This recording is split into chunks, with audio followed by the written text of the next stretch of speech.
Hey there, y'all, and welcome to today's Daily Down and Dirty. My name is Fairlight. Welcome to Airy Fairy Tarot.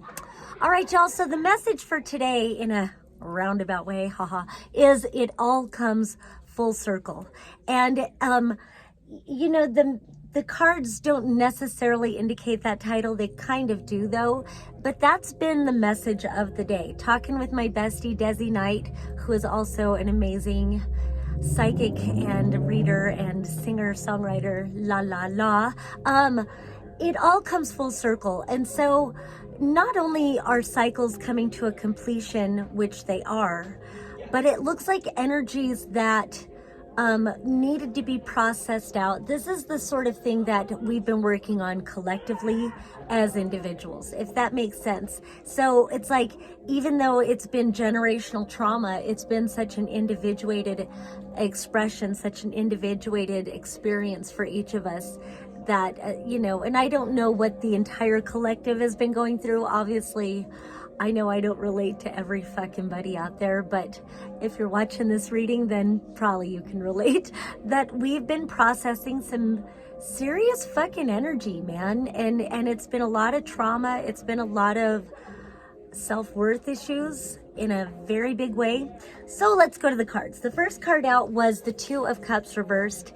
And if ever there was a Two of Cups that looked like the lovers, they're definitely lovers, but it was reversed.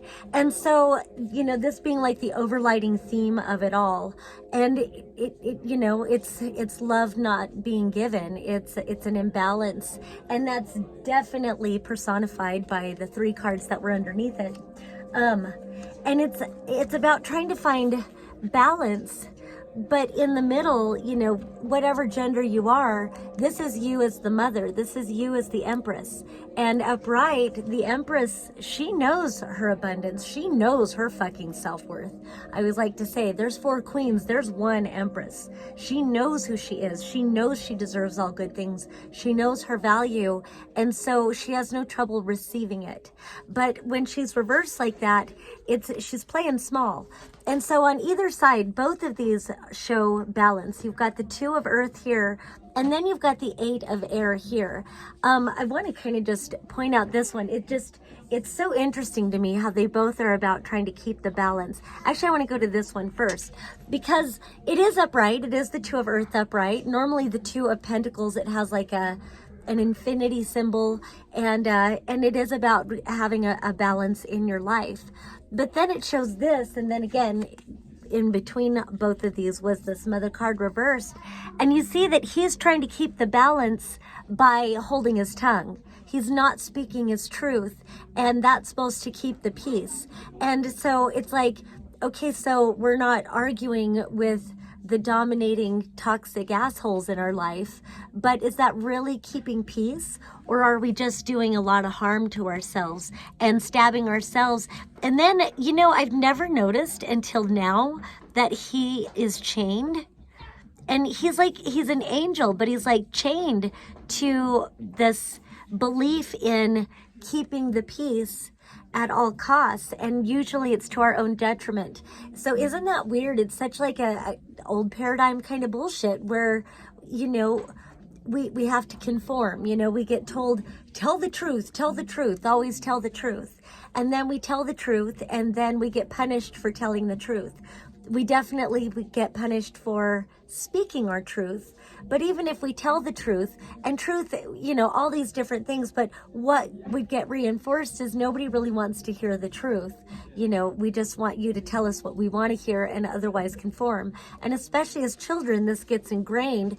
And, you know, I've said it many times before, I'll say it many times again. There's not an honest fucking thing about conformity, except the desire to be accepted, the desire not to be punished. And that is not honesty.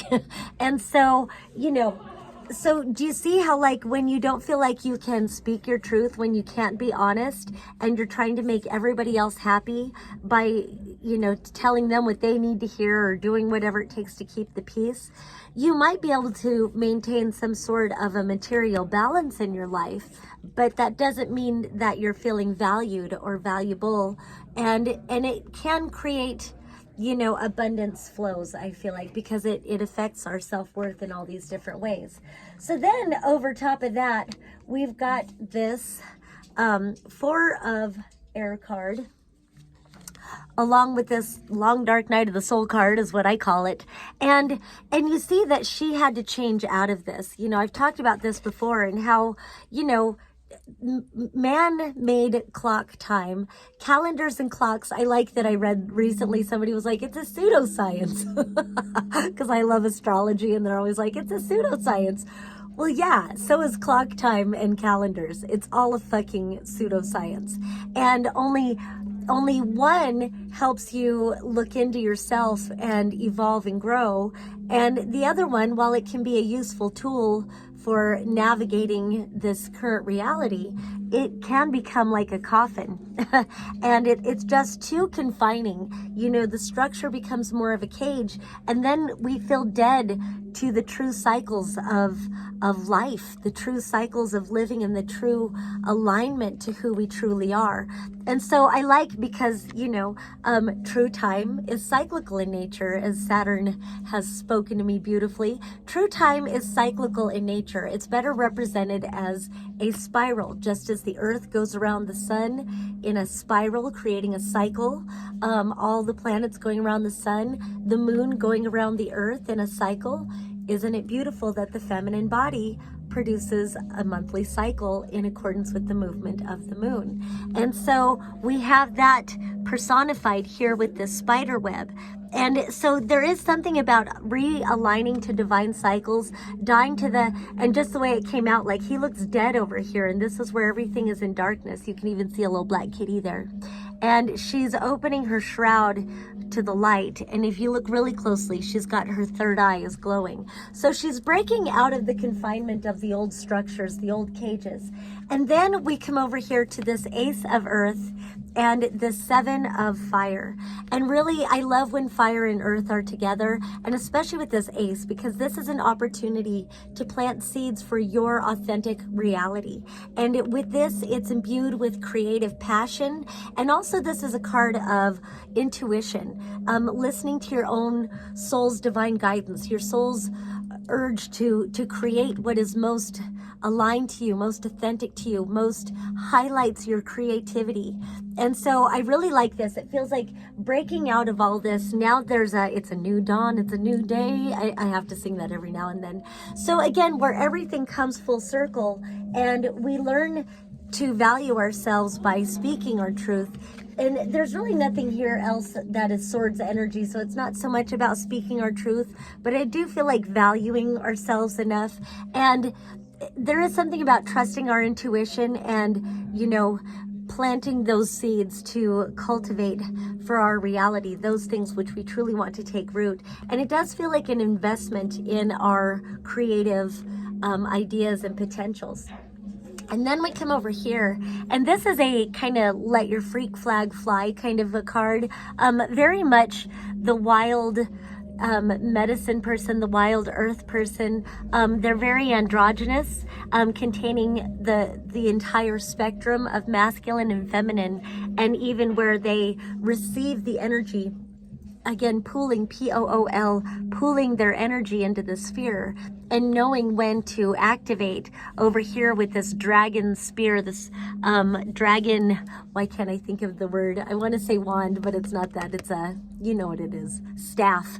And then at the end, here's this purple penis that's glowing. And I love that there's a glow at the tip, and then there's a glow at the tip. So there's a great alignment, a great attunement that happens between earth and spirit, and activating on those things, but pulling our energies first, getting very clear about those things that we want to activate. And then finally, we end with this Princess of Fire.